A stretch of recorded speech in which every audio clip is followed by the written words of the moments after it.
Bonjour tout le monde et bienvenue dans ce nouveau décryptage. Bon, on s'attaque à un morceau absolument fascinant aujourd'hui, un truc qui traîne un immense malentendu depuis des siècles. On va plonger directement dans la loi biblique. En général, quand on entend le mot loi, l'esprit humain a tendance à bloquer. On y voit tout de suite une liste de contraintes ultra sévères, des interdictions super rigides, pas vrai? Mais et si cette perception était complètement à côté de la plaque? Et si, au lieu d'être un fardeau qui nous écrase, la loi avait été conçue dès le départ comme un instrument pour nous rendre libres?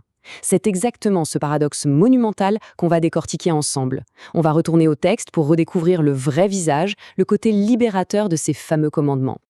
Alors, pour démarrer sur les chapeaux de roue, posons-nous une question toute simple mais super profonde. Comment est-ce qu'on pourrait définir le concept de péché à quelqu'un qui n'a absolument aucune racine chrétienne? C'est une vraie colle, n'est-ce pas? Ça mérite qu'on s'y arrête une seconde, peu importe notre culture ou notre bagage théologique. D'ailleurs, c'est le point de départ idéal, parce que, soyons logiques, pour piger l'utilité d'une loi, il faut d'abord comprendre le problème qu'elle essaie de régler. Et on va vite s'en rendre compte, la réponse à cette question pose littéralement les fondations de tout le reste. Première grande étape de notre décryptage, le miroir de la loi. Et ce que le péché veut dire concrètement. La Bible propose une double définition assez incroyable là-dessus. D'un côté, on a l'apôtre Jean dans sa première épître qui va droit au but. Le péché, c'est tout bêtement la transgression de la loi de Dieu. En gros, s'il n'y a pas de loi, il n'y a pas de ligne rouge à franchir. C'est d'ailleurs confirmé dans l'épître aux Romains, qui nous dit que c'est bel et bien la loi qui allume la lumière sur ce qu'est le péché. Mais attention, ça va encore plus loin. Les psaumes et le livre de Jérémie rajoutent une couche psychologique et spirituelle hyper saisissante. Ils nous expliquent que le péché, ce n'est pas juste un petit dérapage isolé ou une mauvaise action.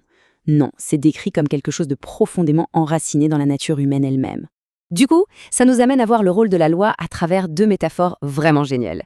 D'abord, il suffit d'imaginer une paire de lunettes. La loi, c'est ça. Elle nous donne une clarté externe. Elle permet de voir notre environnement avec une netteté absolue et de comprendre le monde selon des critères divins. Et de l'autre côté, boum, la loi agit comme un miroir. Et là, c'est beaucoup plus intime. Un miroir, ça ne montre pas le paysage, ça révèle ce qu'il y a à l'intérieur de nous. La loi apporte cette clarté, cette conviction, en mettant en pleine lumière notre vrai caractère humain, tout en nous montrant le caractère de Dieu et ce qui a vraiment du prix à ses yeux. Ce qui nous amène à la deuxième partie, l'essence même des commandements. Allons au cœur du sujet.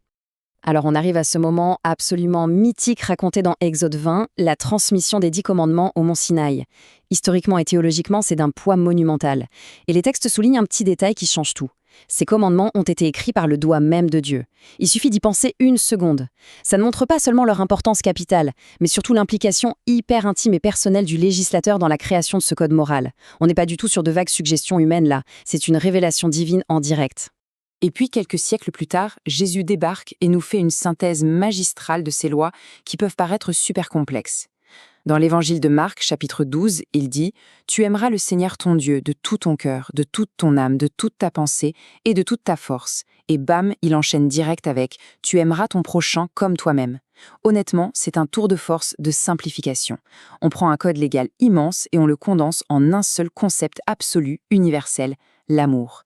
L'amour vertical vers Dieu et l'amour horizontal vers les autres.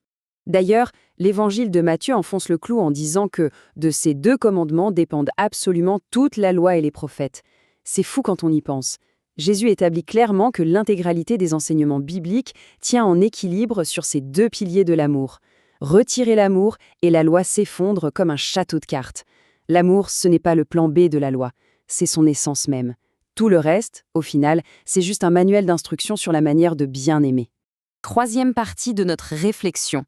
Fardeau ou liberté? Comment une si belle chose a pu être déformée? Parce que oui, historiquement parlant, la beauté de cette loi divine a été complètement tordue et déformée intentionnellement. Le résultat, on se retrouve avec une idée reçue massive qui colle à la loi l'étiquette de fardeau, de légalisme asphyxiant, genre une liste interminable de cases à cocher qui pompe toute la joie de la vie spirituelle. Mais la réalité biblique, elle, dit tout l'inverse. Le plan de base, le vrai dessein, c'était de créer une sauvegarde, un périmètre de protection tissé avec de l'amour et fait pour la liberté.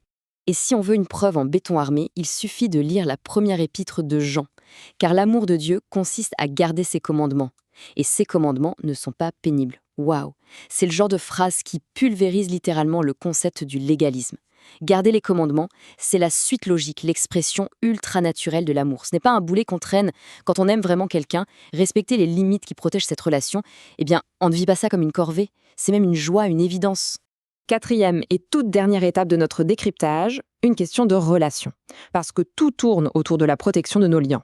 Comme le rappelle super bien l'Épître aux Hébreux, les paroles données autrefois visent toutes exactement la même cible. La loi, au fond, c'est à 100% une question de relation. Elle est là comme une barrière de sécurité pour protéger notre connexion avec le divin et avec les gens qui nous entourent. Prenons l'image d'un pont suspendu au-dessus du vide, les rambardes sur les côtés, elles ne sont pas là pour nous empêcher de marcher ou brider notre liberté, elles sont là pour éviter qu'on tombe dans le ravin. La loi biblique, c'est exactement cette rambarde relationnelle.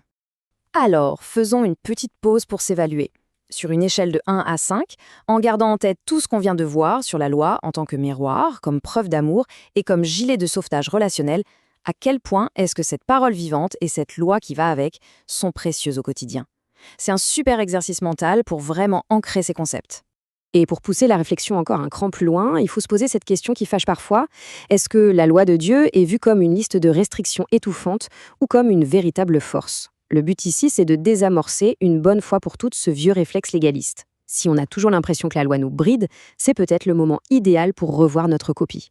Pour la regarder avec des yeux neufs, non plus comme de grosses chaînes aux pieds, mais comme une fondation en béton qui permet à l'humain de s'épanouir totalement. Ce qui nous amène à cette pensée finale qui remue pas mal.